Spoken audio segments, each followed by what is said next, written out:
Hi there, friend. Welcome to this bonus podcast for day number 115. I have entitled this episode, What Most People Don't Know About Bible Translations. I will be discussing the two main types of Bible translations I recommend for most people. As a Bible translator since 1983, I feel that most Christians in the USA are not given enough information about why Bible translations differ in wording and which kinds of Bible translations will be better for different kinds of readers. This is an important topic, so I'm actually surprised at myself. I am bummed out. I can't believe that I haven't released a dedicated podcast about this topic every year since 2014. Also, please stay tuned for the end of this podcast because I want to recommend a fantastic new Real Book Bible. Because of more difficult content in this podcast, if you are not driving a car, it would be a great idea to open the podcast notes so you can visually follow along and make sure you don't miss something important. Look especially at the words or sentences I have made bold. There are actually 5 types of Bible translations, but in this podcast I will mainly be discussing the 2 most used types.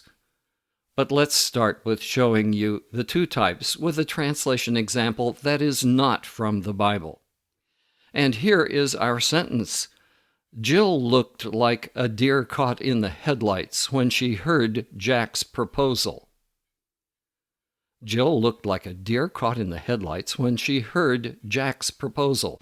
Now imagine a word-for-word translation for some language in Africa.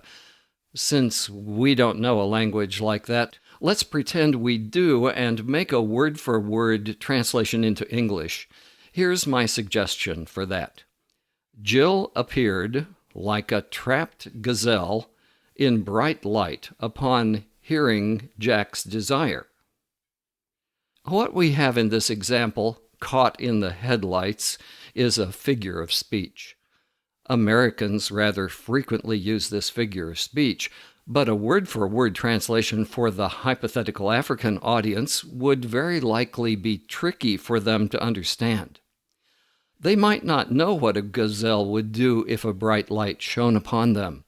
For that matter, I don't know if gazelles act like deer when meeting with bright lights. I think a person from our hypothetical African audience might understand Jill appeared like a gazelle trapped in bright light to be a gazelle trapped with a metal trap, in pain and struggling to get loose when the bright light suddenly shines upon it. Our hypothetical African listener will probably get a very different idea about what is meant. For our second hypothetical translation, let's try giving the plain meaning like we would if we were explaining to an 8-year-old child. We might translate, Jill was stunned by Jack's proposal. Or we might say, Jill was caught off guard and totally surprised by Jack's offer. For this example translation, I've dropped the figure of speech entirely and gone straight for the meaning. These are the 2 main translation types that I want to explain. The first was what we call a literal translation or a word-for-word translation, and the second is what I call a meaning-based translation. The literal, Jill appeared like a trapped gazelle in bright light.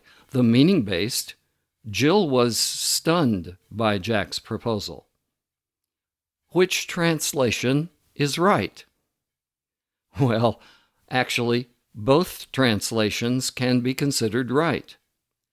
But the word-for-word translation is difficult to understand for our hypothetical African listeners, because there are cultural factors in interpreting the figure of speech in this example. The listeners would likely come up with various interpretations about the poor, defenseless gazelle being trapped. Whereas, in the case of Jill looks like a deer caught in the headlights. If Jill likes Jack, she may be thrilled at his proposal. The meaning-based translation is right too. Jill was stunned by Jack's proposal. That translation is easy to understand, but if you remember the original sentence, you'll miss the richness of the figure of speech. The two main Bible translations have exactly the same problems as what I've shown in the two examples above. The advantage of a literal word-for-word translation is that it mirrors the form of the original text. The disadvantage of a literal translation is that it cannot always clearly give the meaning in the target language. The meaning-based translation has just the opposite picture in the plus and minus category. The advantage of the meaning-based translation is that it shows the meaning clearly. The disadvantage of a meaning-based translation is that it cannot mirror the form of the original text. Every Bible translator starts out thinking, I will be so clever that I will be able to translate word for word and still clearly enough show the meaning. For two languages that are strongly related to each other, a literal translation can often still be clear. But if we're thinking of translating ancient Hebrew and Greek into modern English, there's a huge gulf between the ancient and modern languages and cultures. You cannot translate literally and still keep the meaning clear. My first example involved an English figure of speech, but let me give you a chance to experience decoding an Indonesian figure of speech. Yakobus adalah kacang yang sudah lupa kulitnya. Or, a word-for-word translation is this: Jack is a peanut that has forgotten his shell.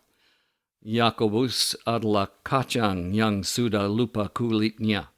Now it's your turn to wonder what that could mean. You won't guess, so I will tell you.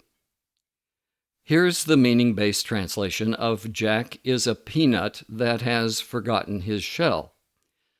That means Jack left his rural village to get an education in the city and now has a good job with a high salary, but he has forgotten his humble beginnings.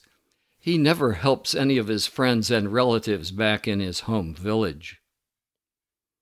There are many literal or word-for-word Bible translations in English. That kind of translation is easier to make, and not all literal translations are equally literal. Some fudge to be slightly more meaning-based. But for the purpose of this discussion, I will choose what I think is the most popular literal translation today. It is the ESV, English Standard Version. It is the one that would translate, if it were in the Bible, Jill appeared like a trapped gazelle in bright light. It is great at showing the word-for-word form of the original text, but not so good at giving you the meaning clearly. A literal translation I like better than the ESV is the WebBE, World English Bible British Edition. Meaning-based Bible translations are much rarer because they require the translator to work much harder to accurately translate the meaning. For English language readers, in chronological order, I recommend the Weymouth New Testament in Modern Speech of 1901. Even though it's that old, you'll find that it's still surprisingly modern. And then the second is the Good News Bible, also called TEV, Today's English Version of 1966. And the most modern is the New Living Translation. There are a few more, but those are my favorites, and I will focus in this podcast on the NLT. The NLT would translate our example as Jill was stunned by Jack's proposal. The King James Version is a literal translation, and an unfortunate part of the continuing legacy of the King James Version is that pastors often prefer using literal translations from the pulpit. But unfortunately, this means that many Christians who open their Bibles on days other than Sunday often struggle with hard-to-understand passages. If you normally read the ESV Bible and think you understand everything in it, well, I bet you haven't read all of it. Here is one of my most important recommendations for you. Make sure you have access to both kinds of translations. In other words, use both the ESV and an NLT Bible. That way you can quickly see the meaning in the NLT, and you get a window into the word-for-word shape of the original text with the ESV. My daily Bible reading podcasts have only used the two meaning-based translations most commonly seen today, NLT and GNT. Why? Because they can be understood by people just listening to the recordings. It would be useless to record the ESV because listeners would often miss the meaning. Now I want to illustrate what I've been saying with a Bible passage. I wish I could spend an hour doing this at least, but I feel I must limit myself to only one example. I've chosen the topic statement for the book of Romans, chapter 1, verses 16 and 17. The ESV, verse 16, says, "For I am not ashamed of the gospel, for it is the power of God for salvation to everyone who believes, to the Jew first, and also to the Greek." If I had all you podcast listeners in front of me as a group, I would say to you, raise your hand if you're a Jew. Usually in my audiences, no one raises their hand at that. And at that point, I follow up and say, raise your hand if you're a Greek. Usually, again, no one raises their hand.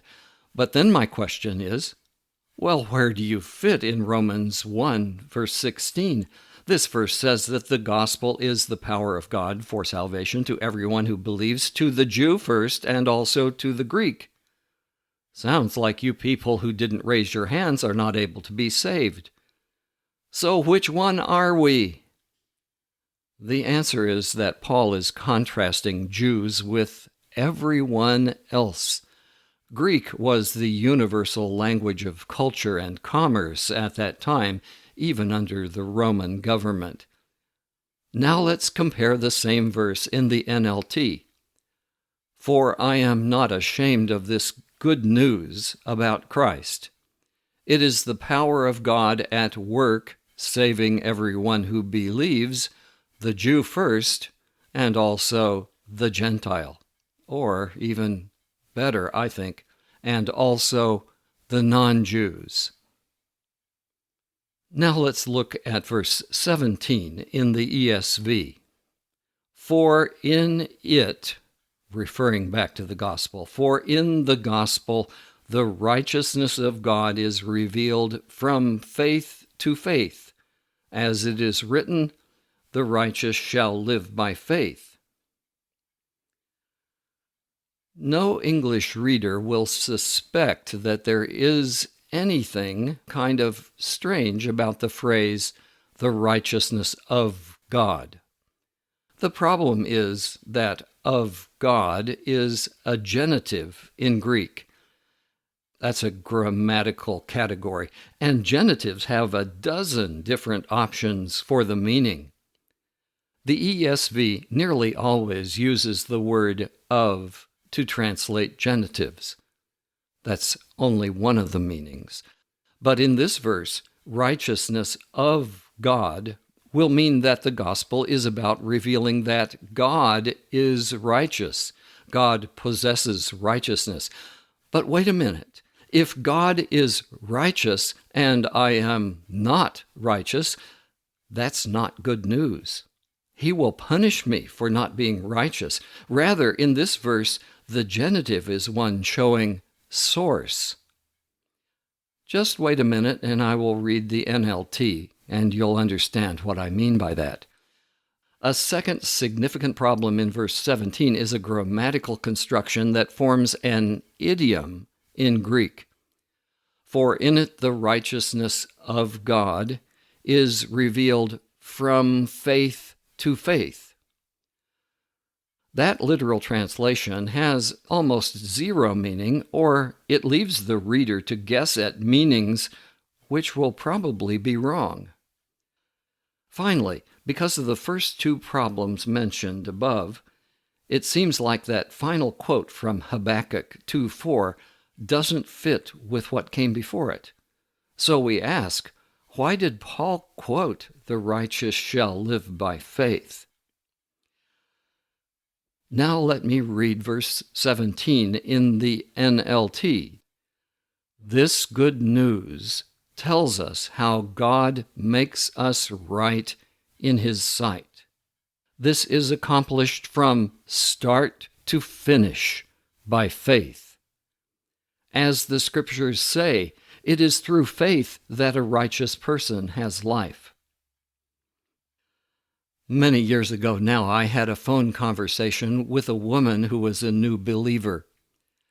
She liked reading her King James Version, and I used Romans 1, verses 16 and 17 to try to show her that she would be better off reading the NLT.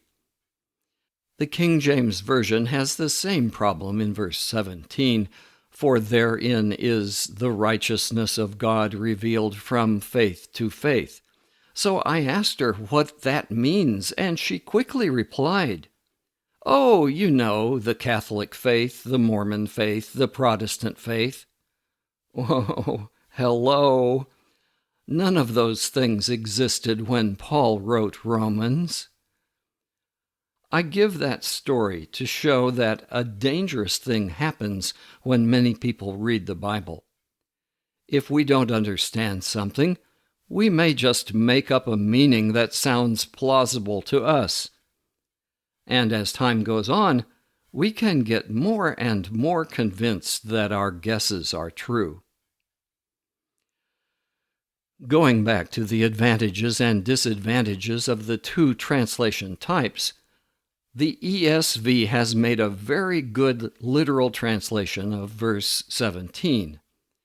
The ESV closely mirrors the form of the Greek text, but the problem is that readers won't grasp the meaning unless perhaps there are study notes to guide them.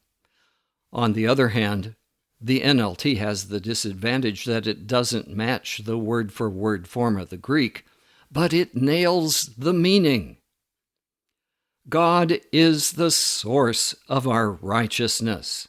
NLT translates, "This good news tells us how God makes us right in His sight." And the Greek idiom, "from faith to faith," means this is accomplished from start to finish by faith. Finally, if you take the time to read verse 17 again, you will see that the quote at the end of the verse supports what Paul is claiming about the good news.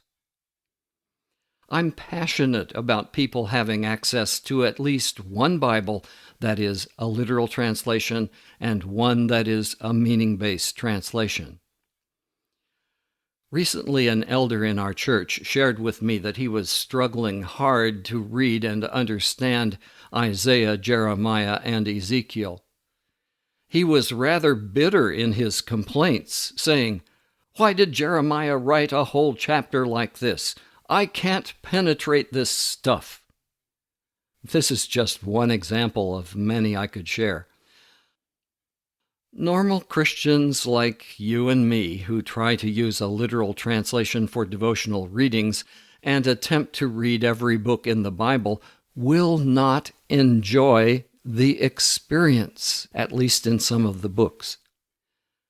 The long-term results of what it's like to have only one literal translation can be seen in Indonesia, where the people have had their one main literal translation since 1974.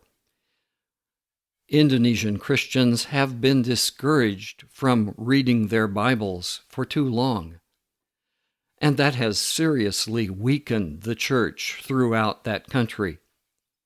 Now, with our plain Indonesian translation, thousands of people have discovered that they enjoy reading the Bible.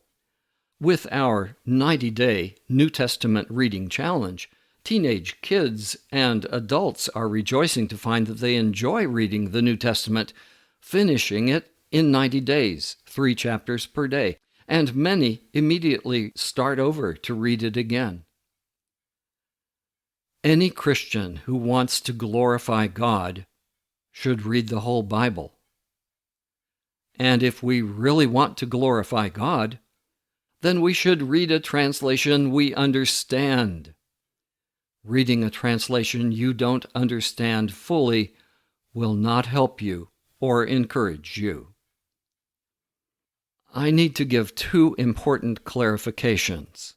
Some people think that the NLT is a paraphrase because the first edition still contained some words or phrases that sounded like the Living Bible.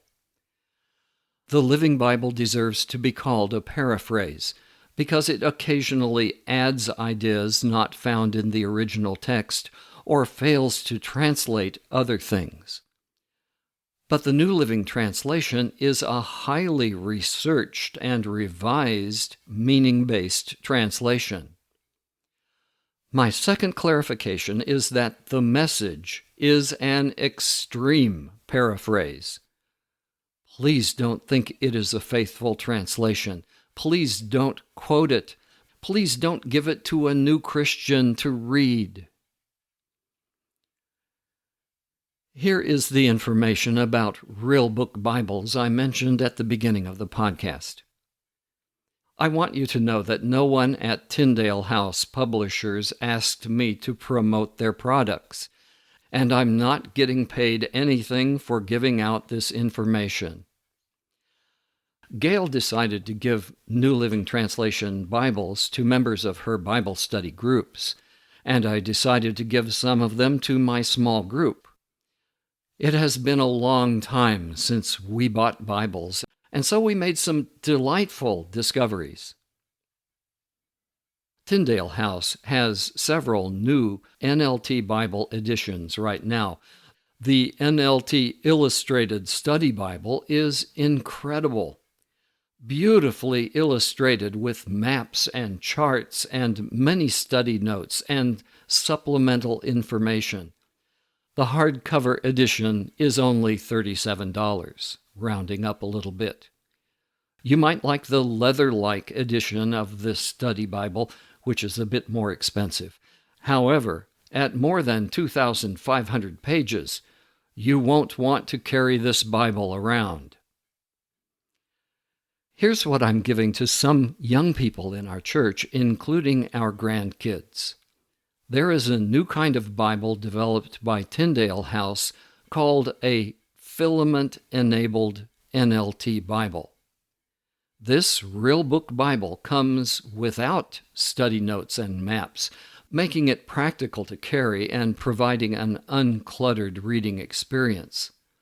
But it has a companion cell phone app that gives you all the stuff you would get in a study Bible and much more.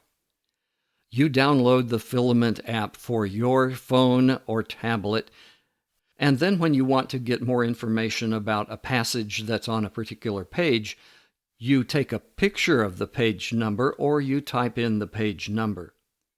The app then gives you study notes, charts, timelines, and devotional material, including videos and even worship songs.